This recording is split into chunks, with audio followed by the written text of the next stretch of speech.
Hello and welcome to Straight Talk. I'm Ayşe Süberker. For decades, it's been an uneasy border scarred by a conflict between two former members of the Soviet Union. Since the war in the late 1980s, Azerbaijan and Armenia have maintained a fragile truce. But Armenia continues to illegally occupy the Karabakh region. The area has seen flare-ups of violence over the years, but last month, fighting intensified in the north of the disputed territory. The assault by Armenia left 11 Azerbaijani soldiers and 1 civilian dead. Now, Turkey is stepping up to help Azerbaijan strengthen its defenses. Haydar Abbasi tells us more. Turkish fighter jets stream across the skies of Azerbaijan. But this isn't an attack. The planes are conducting a joint exercise with Baku's military.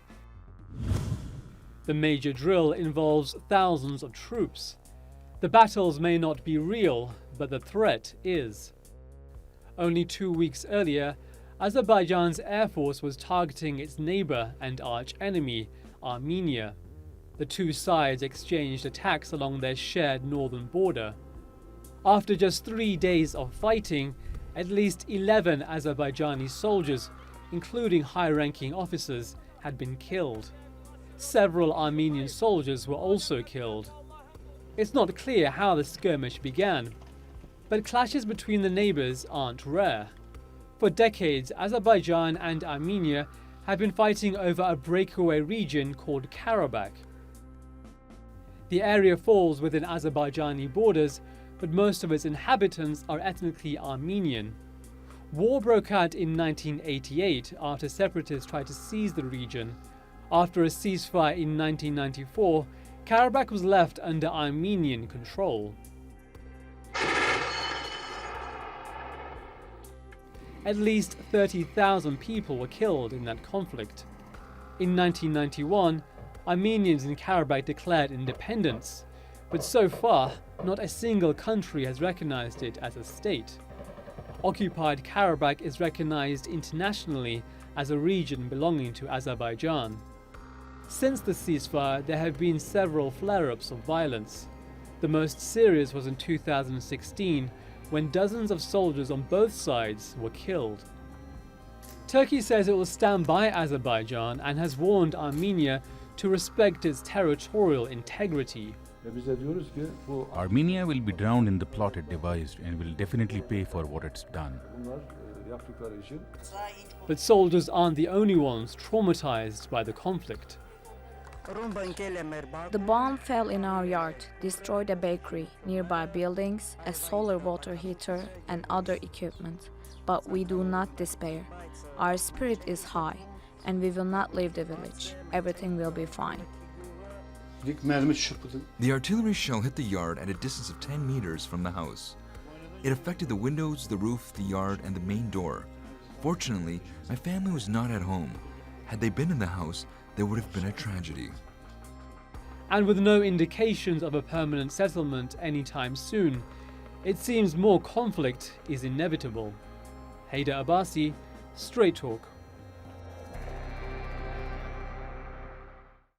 And joining me now from Baku is Fariz Ismailzade, who is the Vice Rector of Ada University, and Oktay Tanriseve, a Professor of International Relations at Middle East Technical University in Ankara. Gentlemen, welcome to Straight Talk. It's good to have you on the program. So clashes break out on a regular basis, but the latest incident was the most serious escalation since fighting in 2016, which killed hundreds on both sides. So Fariz, what could you tell us about the timing and the location of these clashes? Thank you very much for this opportunity. Indeed, we have witnessed very serious military clashes. It was provoked by Armenia. Armenian troops have attacked Azerbaijani territory. And what is interesting is that this time attack has happened not around Nagorno-Karabakh, which is under occupation, but to the north of Nagorno-Karabakh in the area of Tovuz.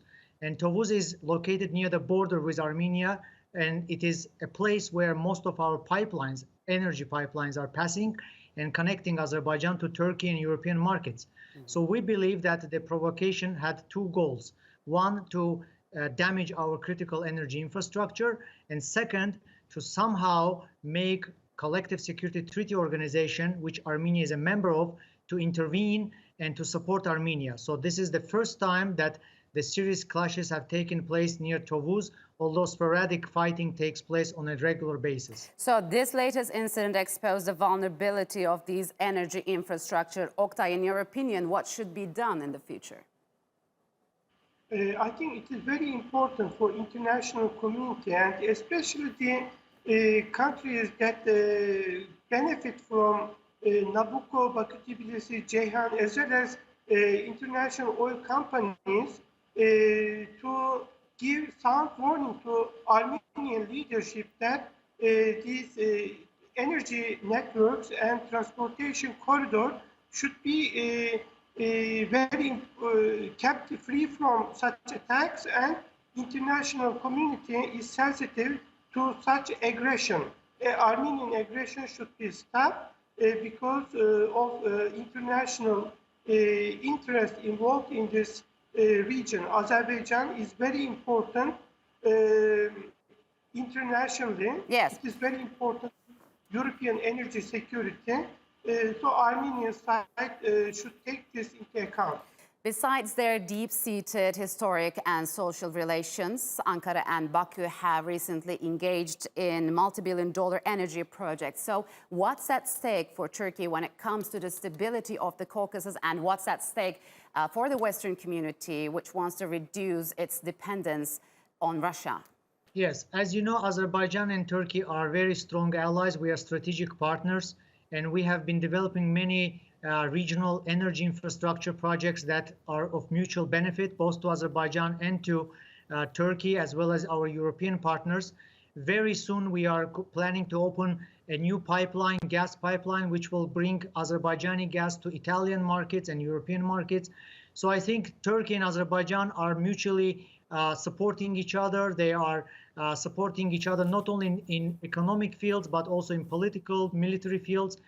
Thanks to Turkish support, we are modernizing our army, and Azerbaijani army is now much stronger than in 1990s, and we are able to repel the attacks of aggressors. So this alliance, this partnership is very beneficial for the peace, stability, and development in the Caucasus region.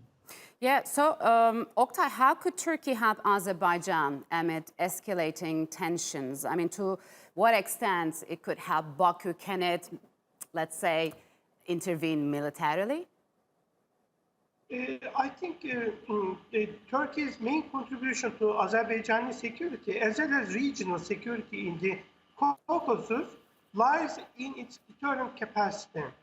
Turkey has been quite active throughout the recent crisis, and I think its demonstration of force sent a clear message that any aggression will not be tolerated. Mm-hmm. And recent military exercises also gave another message that Turkey supports Azerbaijani security strongly. Yes. But in the long run, Turkey's security cooperation with Azerbaijan will get stronger.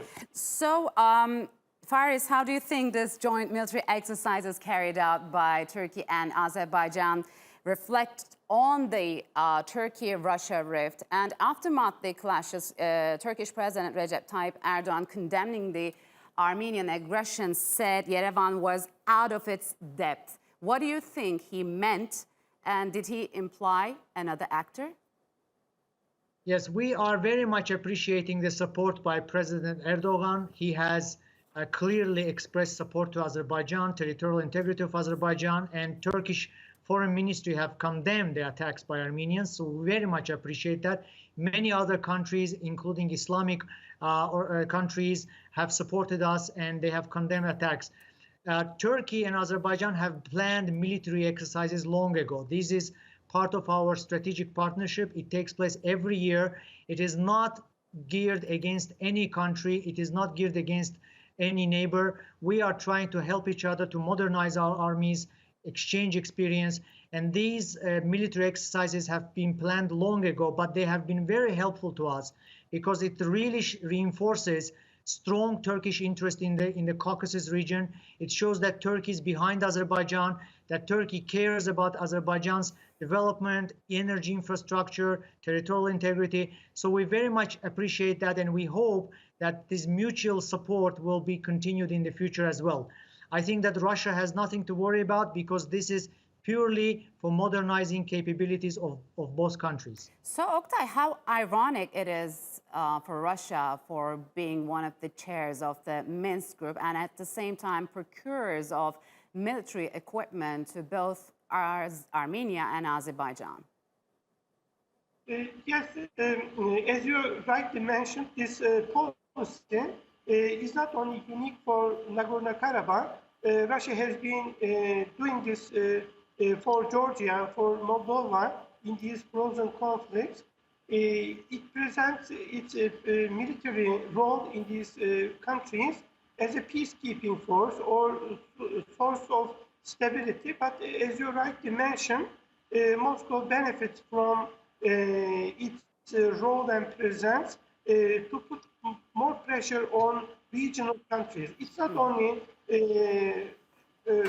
putting pressure on Azerbaijan, but also for Armenia. Armenia doesn't seem to be a fully independent country. It seems to be under strict military control of Russia. So Nagorno-Karabakh conflict enables Moscow to make its military control in the region. Oh, so, Fariz, what kind of implications this latest flare-up will have on Iran's domestic arena? Because Azerbaijanis in Iran call for protests and demonstrations against Tehran's support. You just mentioned how the Islamic countries condemned the latest clashes, but isn't it how ironic for Iran, which portrays itself as an Islamic country, but chooses to side with Armenia when the issue comes with this conflict?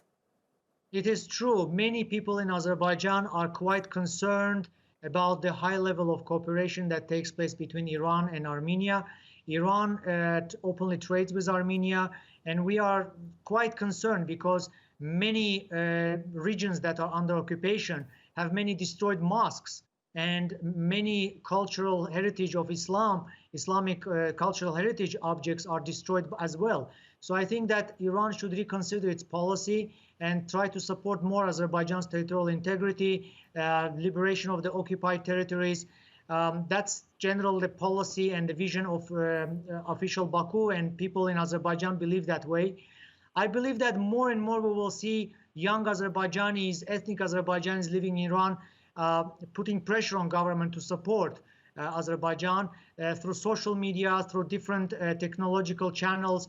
I think more young people are aware about occupation, about refugees, about the aggression, and therefore they will put more pressure on Iranian government to stop cooperation with Armenia. So, Oktay, is a peaceful resolution to this conflict possible, given the latest developments? I'm not sure, but it is necessary. I think we should, international community should put more pressure. I have one suggestion in that respect. OSCE Minsk co-chairs are not really effective. Turkey should be included in that process as part of the co-chair process.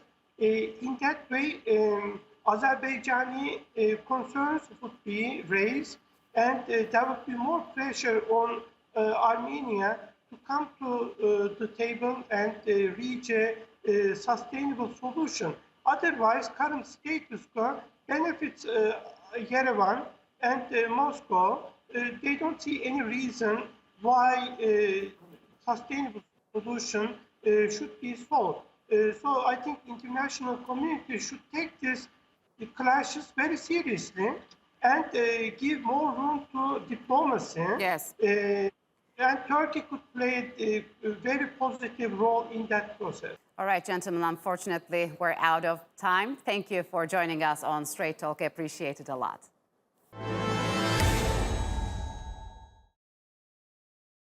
Since Brexit finally became a reality earlier this year, the UK has been scrambling to secure its trade relations, not just with the EU, but with other partners as well.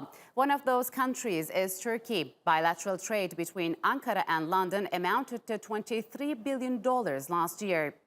The UK is Turkey's largest trading partner after Germany, and finalising a deal is a priority for Ankara. After talks at the end of July, it seems an agreement isn't far off. That's according to Britain's Consul General to Istanbul, who says a draft document is on the way. Ensuring a trade deal with the UK hasn't been easy, as there are restrictions on Turkey's existing import-export relations with the EU. If London and Brussels cannot reach a compromise on their own trade deal, it could leave Turkey in a bind, as it may have to choose between the UK and the EU. A lot is on the line for Turkish manufacturers, particularly car makers and textile producers. Ankara is also trying to secure an immigration deal that will give Turkish citizens special status when the UK implements its new migration rules. To break down what a free trade deal could entail, I'm joined by Christopher Gaunt, the chairperson of the British Chamber of Commerce in Turkey, and Ozan Ozkural, the CEO of Tanto Capital Partners in London. Gentlemen, welcome to Straight Talk. It's good to have you on the program. So, the Turkish Foreign Minister, Mevlut Çavuşoğlu, after meeting with his British counterpart, said they're very close to signing a free trade agreement. So, Christopher, how close they are, and what will this FTA look like when finalized? Well, I mean, they're very close. I mean, we have a team of negotiators in Ankara who are working with their counterparts in the Turkish ministries. And I mean, the good thing is we have two willing partners who want to make an agreement. So, there's no issues there.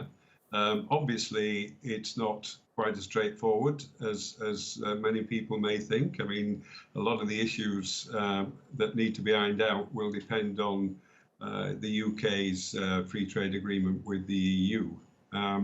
But I think, as far as I'm aware, most of the main issues have been ironed out, and we are planning for what we expect, and that is to have a mutually beneficial. So, what are the most sticking points before the deal? Well, I mean, a lot of it depends on what the UK agreement with the EU will be. I mean, the UK have recently announced UK GT, that's UK global tariffs, which gives 60% of goods coming into UK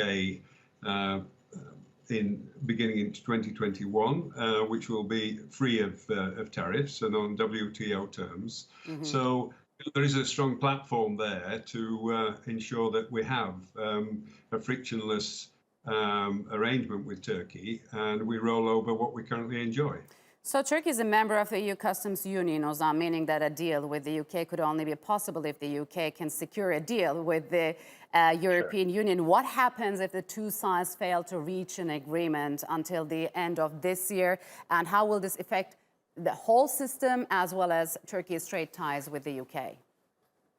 Look, I mean, just before tackling that question, just very quickly, Britain has always been a staunch ally of Turkey, both economically and geostrategically. So it is a very important trading partner for the UK, and it's a great opportunity for the UK post-Brexit to be able to create and rather cultivate further the trade links that the two counterparties have. Now, the point that you made is true in that because of the customs union agreement, technically speaking, Turkey needs to wait until Britain finalizes its deal with the EU. Now, what will happen if that gets delayed? It is up to Turkey to basically decide whether they want to negotiate in tandem. That will be drawing some heat from European Union. But given the importance of the trade agreement in place, I think that is one possibility that may kind of happen. Right now, what the UK is quite focused on is doing what we call rollover agreements, which basically effectively mirror the existing EU agreements with the counterparties, and then to move on to something called the rollover plus agreement, similar to what UK has done with Japan, which includes different provisions around certain different areas. So I think what we may see is, as far as I know, the target timeline for UK to finish and finalize the EU agreement is somewhere around October. And last time, both Mevlut Çavuşoğlu, the Foreign Minister of Turkey, and Dominic Raab, the Foreign Minister of UK, have spoken.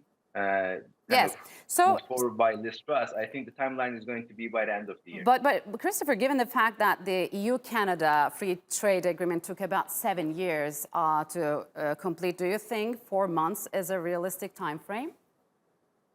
Well, obviously, all negotiations, take time. But as I mentioned earlier, I mean, we've been working on this now for more than a year, and most of the outstanding issues over that period of time have reached a conclusion. So, we are in a good position to actually complete this FTA within that timescale, and that's what we expect to do. I mean, there may be some outstanding issues that will roll over beyond the end of this year, but I think the main areas have already previously been covered. So now that the UK has officially left the EU, Ozan, Turkish exports to the UK will be exposed to competition from Chinese, Vietnamese, and other Asian firms. How will Turkey withstand with this tough competition and continue and possibly to grow its trade ties with the UK? Sure. Look, I think Turkey is a great alternative to UK in terms of trade relationship to China. We live in a world where geopolitically countries in the West are looking to hedge out of depending so much on China for a lot of their trade relationships. Now, that's not an easy task to do. It will not take a short amount of time to execute. But Turkey, out of all of the emerging market countries, and certainly those that are closer to Europe, provides a great opportunity and an alternative to China.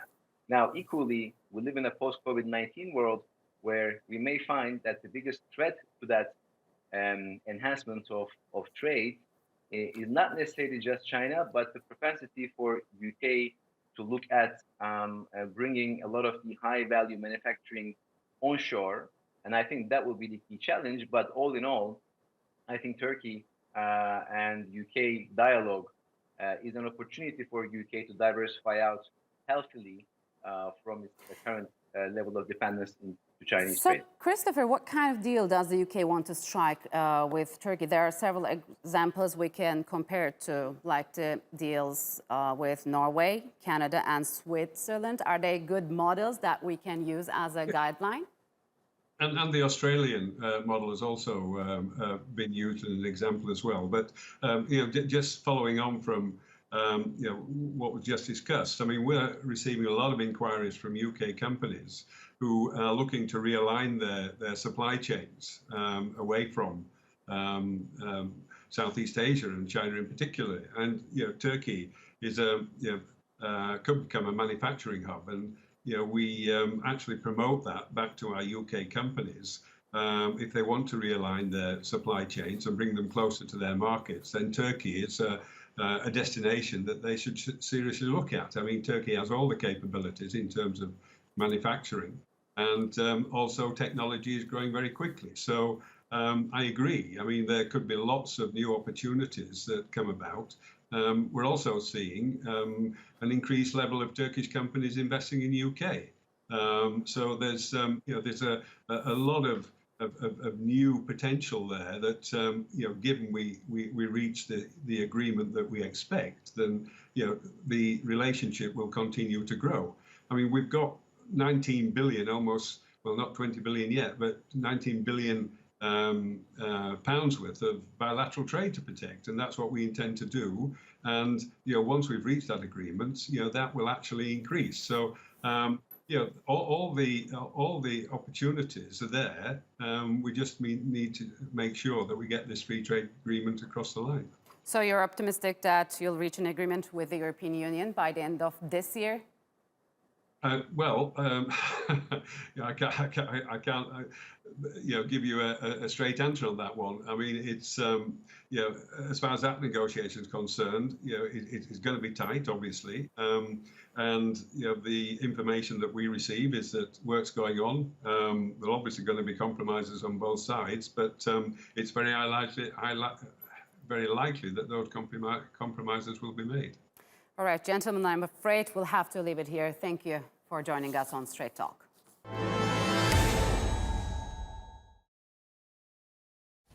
And that's all for this edition of Straight Talk with me, Ayşe Süberker. If you've got any comments, follow us and tweet us at Straight Talk TRT. Also, don't forget to subscribe to our YouTube channel. Until next time, take care and goodbye.